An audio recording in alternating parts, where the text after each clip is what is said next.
Daily news from today in Bermuda.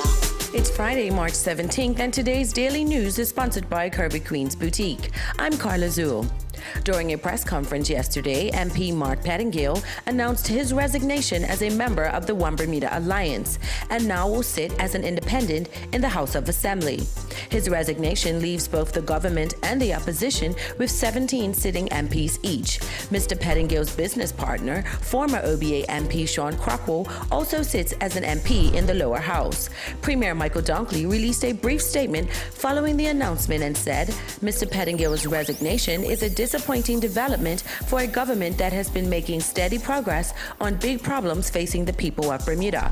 While he explained that he found himself in ongoing professional legal conflict with the government on various matters involving his law firm, I also note his statement that the government will have my support on any number of pending legislative matters. End quote. The opposition, Bermuda Progressive Labour Party, also weighed in via a spokesperson. The news that yet another OBA MP, Mark Pettingill, has found it necessary to resign from the party he helped found to sit as an independent calls into question the direction of the country and is yet another signal that the leadership of Michael Dunkley is directionless, ineffective, and weak. It should be jarring to all Bermudians that we now, for the first time ever, have a minority government at the helm. That was the opposition, Bermuda Progressive Labour Party.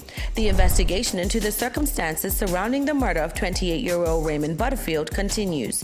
Detectives are still interested in speaking with anyone who has not already come forward but who was at the Blue Waters Anglers Club during the evening of Sunday, March 5th. In particular, persons who would have been outside when the fatal stabbing occurred, as well as individuals who came into contact with Mr. Butterfield throughout that evening.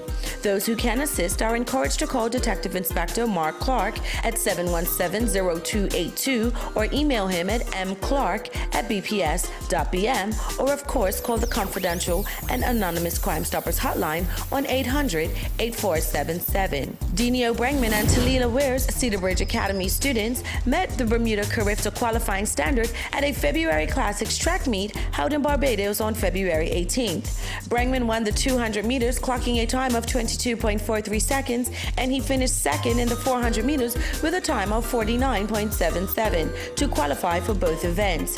Weirs followed suit soon after, winning the 200 meters in a time of 25.42 seconds. Both student athletes who ran personal best will go on to represent Bermuda at the Carifta Games, which will be held in Curacao on April 15th to 17th. Thanks to Island Stats for that information. Today's Daily News is sponsored by Kirby Queen's Boutique. Signing off for now, I'm Carla Zool. Thanks for listening. This has been the Daily News from Today in Bermuda.